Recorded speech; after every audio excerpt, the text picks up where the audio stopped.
Yerime Geç filmi Netflix'te gördüğünüzde tatlı orman canlıları ve görkemli kuşlarla bir çocuk filmi gibi görünebilir. Ancak bu animasyon filmi sadece çocuklar için değil, hatta son zamanların en özel animasyon filmi diyebiliriz. Film başlangıçta çerezlik bir rol değiştirme hikayesi gibi görünse de aslında animasyon alanında neredeyse bir başyapıt desek yanlış olmaz. Disney'in popüler animasyonu karmakarışıktan tanıdığımız yönetmen Nathan Greno burada harika bir dünya yaratmış. Yerime Geç filminin eğlenceli, renkli, hareketli dünyasının arkasında her yaştan insanın keyif alabileceği, anlam bulabileceği müthiş bir empati ve öteki olma anlatısı yerleştirmiş. Bugün Netflix imzalı Yerime Geç animasyon filmini masaya yatırıyoruz. Bir tarafta kendi küçük ve sınırlı dünyasında yaşayan tatlı bir orman canlısı olan Ollie, diğer tarafta daha görkemli, güzel bir kuş olan Ivy var. Bu fantastik evrenin doğası gereği zaten birbirlerine zıt ve düşman olan bu iki türün bir kaza sonucu yer değiştirmesiyle bize sadece komik bir animasyon karmaşası değil, iki karakterin de kendi önyargılarıyla yüzleşmek zorunda kaldığı bir maceranın kapısı açılıyor. Film, karakterlerin zihnindeki bu önyargı duvarlarını onların geçmişlerindeki travmalar üzerinden örmüştür. Ollie, küçükken babasının ötekilere güvenme konusundaki uyarılarını dinlemeyen, dünyayı ve diğerlerini keşfetmeye çalışan, herkese güvenebilen saf bir çocuktu. Günün birinde iyi niyeti yüzünden yaptığı bir hata sonucunda kendi ırkının tüm yiyecek kaynağı Javanlara yani Ivy'nin türü olan kuşlara geçiyor. İki türün birbirini tehdit görme ve düşmanlık durumu arka planda Ollie ve Ivy için adeta bir Romeo ve Juliet anlatısına dönüşüyor. Aynı oradaki aileler gibi taraflar diğerini dinlemezler ve dünyayı onların gözlerinden bakmazlar.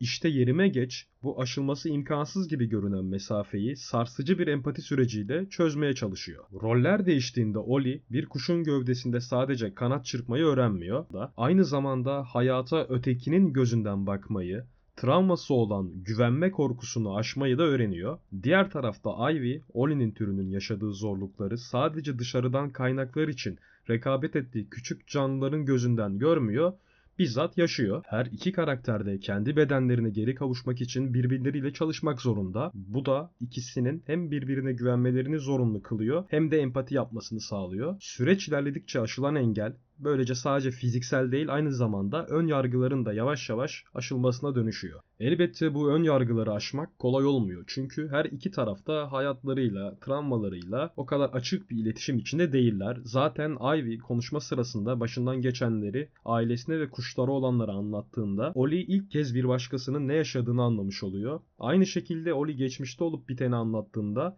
Ivy başkalarının neler yaşamış olduğunu görüyor. Zaten gerçek hayata baktığımızda da bu iş tam olarak böyle. Gün içinde kimsenin ne yaşadığını bilmeden insanları yargılarız. Yani belki siz yargılamıyorsunuzdur ancak içimizde yargılayanlar vardır. Ancak herkesin aynı şartlarda olmadığını, herkesin hayatında başka zorluklar olduğunu fark edemeyiz. Çünkü kendi sorunlarımıza çok fazla odaklanmışızdır. En büyük sorunun, derdin bizde olduğunu düşünürüz. Zaten Yerime Geç filminin özel noktalarından birisi böyle bir mesajı çok eğlenceli bir animasyondan vermiş olması. Bir de filmin kötüsü Ateş Kurdu var. Filmdeki canlıların yaşadığı bu fantastik dünyanın, daha doğrusu vadinin tüm canlıları eskiden aynı dili konuşuyormuş. Ancak bu Ateş Kurdu bunu engellemiş ve bunu sürdürme motivasyonunda. Çünkü aslında vadideki canlıların nasıl bölüp yöneteceğini biliyor. Onlar birbirlerini dinleyip anlayamazlarsa asla birlik olamayacaklar ve Ateş Kurdu her zaman böylece kazanmış olacak. Bu detayı şöyle de Oli'nin gözünden görüyoruz filmde. Filmde bir de orman kurtları var. Bunlar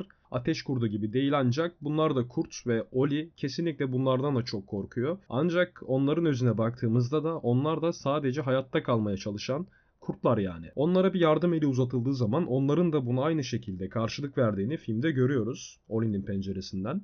Daha önce bir filmin mesaj kaygısı gütmesini sevmediğimi söylemiştim. Yine söylüyorum. Filmler bir şeyler anlatmak isteyebilir ancak bunu nasıl yaptıkları önemli. Yerime Geç filmi derdini harika bir fantastik dünya üzerinden eğlenceli bir şekilde anlatıyor. Bunu yaparken de farklı bir animasyon tekniği uyguladığı için ayrıca benim nazarımda artı puanlar aldı. Şu anda filmin fragmanını ya da kendisini izleyenler varsa zaten demek istediğimi anlayacaklar. Akıllarına direkt Fantastik Tilki hatta Mary and Max geliyor. Ancak bu film ne bir stop motion ne de elle çizilmiş bir film. Film kendi dünyasını çok güzel bir görsellikle tasvir etmiş. Atmosferi, tonları ve elbette yönetmenin tercihi olan bu elle çizimi andıran tekniği o masal havasını vermesinin yanı sıra bir de böyle bir çizgi romanı andırıyor. Bu açıdan da filmin görseli çok başarılıydı. Netflix'in bu denli kaliteli bir animasyon filmiyle karşımıza gelmesi uzun zaman sonra hem göze hem kalbe hitap edebilen o eski animasyon filmlerine benzer bir şey izleyebilmiş olmak gerçekten de güzeldi. Ben filmi yaklaşık bir ay önce izledim ve bir aydır film her zaman Netflix'te, en azından Türkiye önerilerinde top 10'da çıkıyordu. Hala öyle mi bilmiyorum, ancak bu filmi görüp de bir animasyon sıradan bir şey olarak düşündüyseniz mutlaka şimdi geri dönüp izleyin derim.